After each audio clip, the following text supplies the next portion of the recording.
the key of the house of Allah subhanahu wa ta'ala, and he performed tawaf and umrah.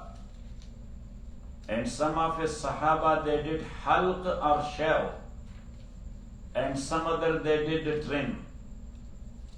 And Rasulullah sallallahu alayhi wasallam, he related his dream to his sahaba rizwanullahi alayhim ajma'een. Now, a shar'i concept about dream. As we are studying the book of Imam Waliullah, and mostly he is referring to dream, that dream is actually picturizing an event which happened or will be happening next in future. But what will be the proper interpretation of a dream? For that, some people are needed, everybody does not know that. And these people, at least, they should have three qualities. Number one, a transparent nature. Number two, they must have a knowledge of deen. And number three, they must have piety. So then Allah subhanahu wa ta'ala will inspire them with the proper interpretation of dreams. Point number two is, they dream of the prophets and messengers. Some of their dreams, they do not need any interpretation. But some of the dreams, they need interpretation. And that's why sometimes they themselves, they take a dream literally, but their dream was in need of interpretation. Or they took the dream literally immediately, but their dream was depending on a later time. So the best example is the dream of Sayyidina Ibrahim alayhi salatu wassalam, that he saw in his dream, Ya bunayya inni azbahuka fanzur maza tara. I saw myself in my dream that I was slaughtering you, Ismail. So what's your opinion? So it means he took it literally, that I was slaughtered, so I have to slaughter you. So what's your opinion? While later on it was proven that their dream was in need of interpretation. And practically it got interpreted by sending a ram from Jannah, and Ibrahim alayhi salatu wasalam slaughtered it. Got it? So, and sometimes even they see a picture, they are awake. But as they see it, now you will come to know that what Imam is referring to all these things. So they think that this is the same thing of the physical world, while that is not of the physical world. That is something from Haziratul Qudus. Like as Musa alayhi salatu wasalam, he was traveling at night, so he saw a flame from very far. It was a rainy night and stormy night, too much cold, and also his wife was in pain of delivering a baby, and they lost their way towards Egypt as well. So they were in need of, number one, some fire to get warmed up, and number two, some guide to lead them and to guide them towards Egypt.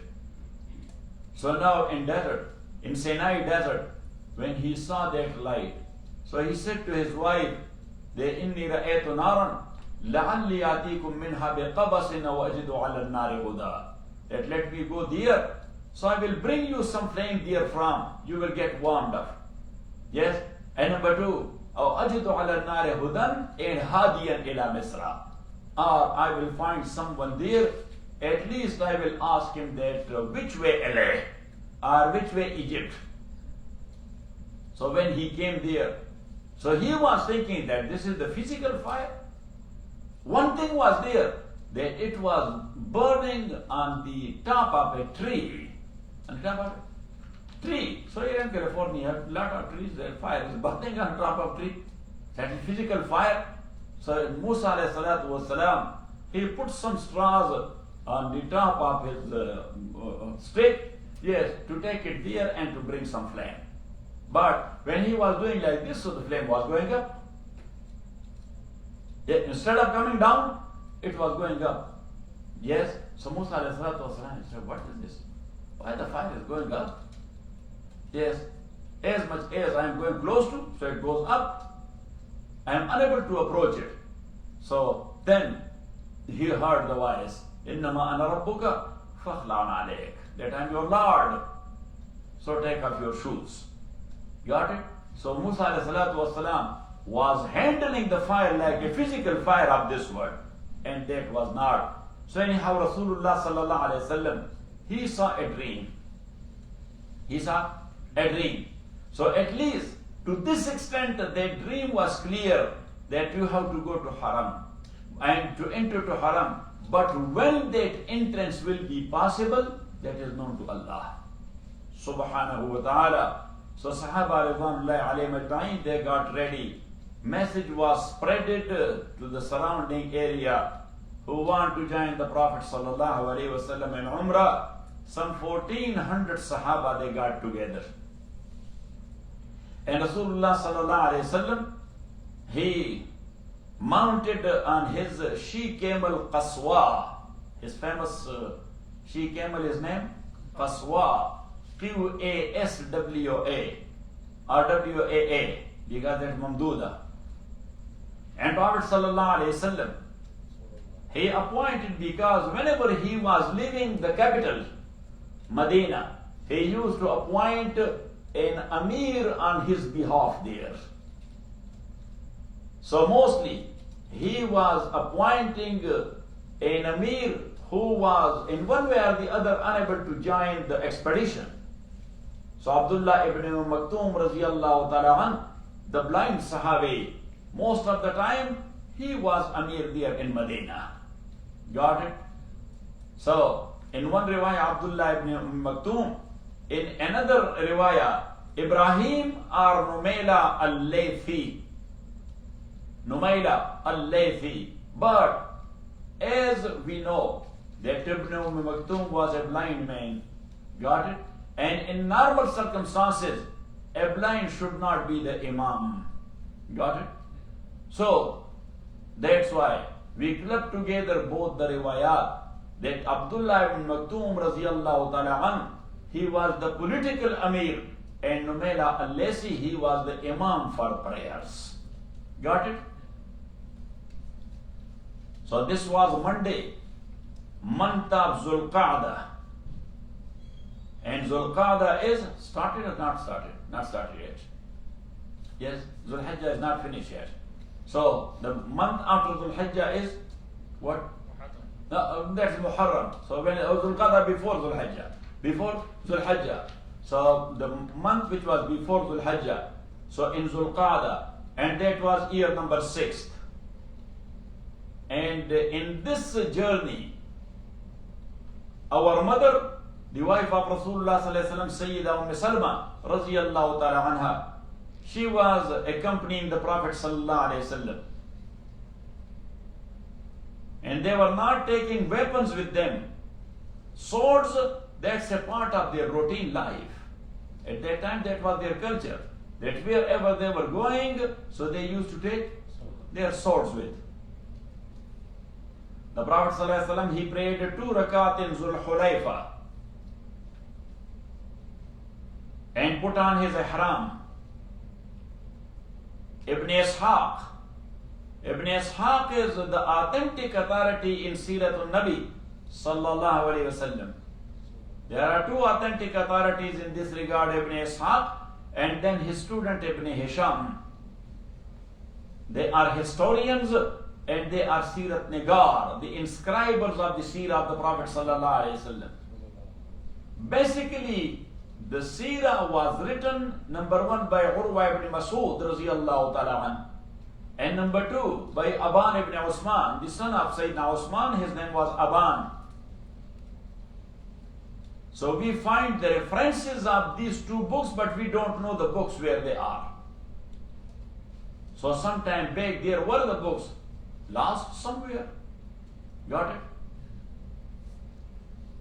But the book, the basic book in this regard is Seerat ibn Ishaq, a few volumes. And then the student, he summarized it. Ibn Hisham. So mostly in Seerah, we have the references of Ibn Ishaq and the references of Ibn Hisham. So Ibn Ishaq says that Rasulullah sallallahu alayhi wasallam was taking 70 camels with him to slaughter them there. But one thing in his narration is that he mentioned the number of Sahaba as 700, while they were 1400. So why this difference is? As we mentioned, the Prophet ﷺ sent the message to the areas that we are going for Umrah.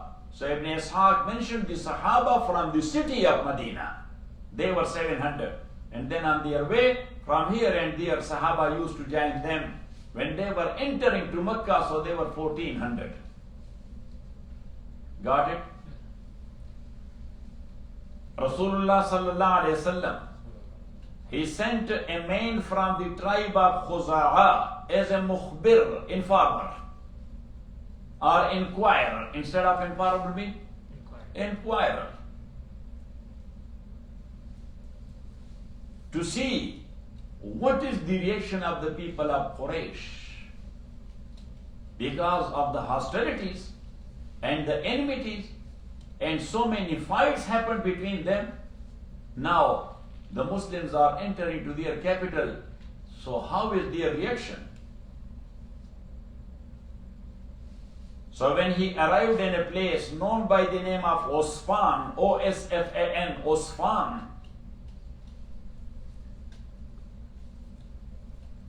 so there from Banu Ka'b, a man came, his name is Bishr ibn Sufyan.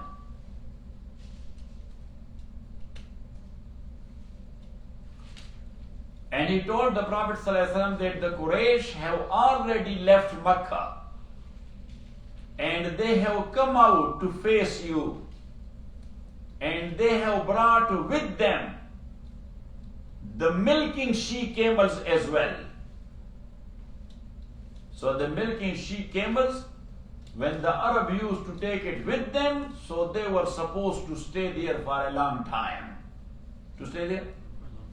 So it means that they have a long plan to stay there and to face you.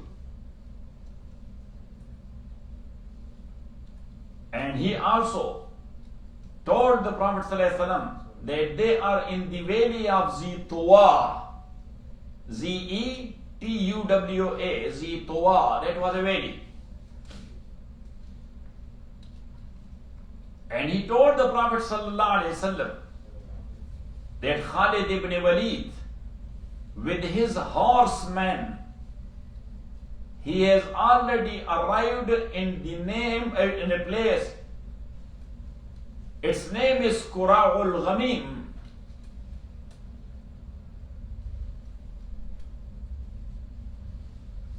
And now, the mukhbir of the inquirer which the Prophet had sent, he came back.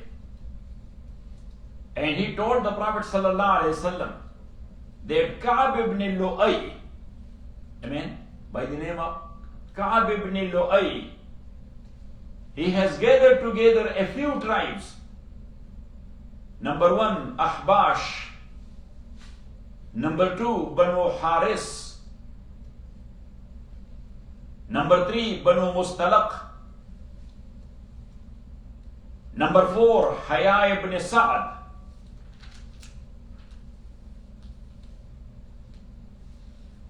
And these people are called Ahbash because they were living over a mountain known by the name of Habshi. So they were called Ahbash. And they had a treaty with the people of Quraysh.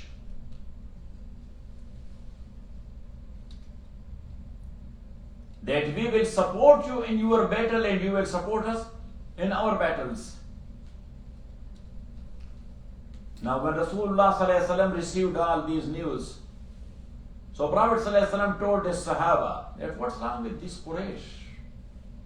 Every time they are thinking for fight, they are thinking of battle. They never got victory, but they are thinking of. And then he said to the Sahaba that should we go straight to Haram, or should we go towards Ahbash? So Sayyidina Abu Bakr radiallahu ta'ala anhu said that we are for Umrah, we should avoid these situations, we should go straight to Haram. Yes, on our way towards Haram, if somebody came across, then we will handle. But we should not go towards someone. Then in Qura'ul Ghamim, when they were taking rest there, and they were praying their Salat al-Zuhr, Khalid bin Walid radiallahu ta'ala said to his horsemen that we missed this opportunity because we were not well prepared to attack them. But another prayer time is coming on them that is much more beloved prayer to them, Salatul Asr. So when they will stand for Salatul Asr, we will attack them at that time. Because at prayer time they are totally focused on prayer. So it will be easy for us to get them. Got it? Yes. So then Rasulullah sallallahu alaihi wasallam, he prayed Salat Asr in Salat Khawf. In Qasr, not in shape of Salat Khawf. That one group was facing the enemy and another group they were praying with the Prophet sallallahu alaihi wasallam. Furthermore, wa sallallahu ta'ala ala khairi khalqi Muhammadin wa alihi wa sahbihi ajma'in bi rahmatika.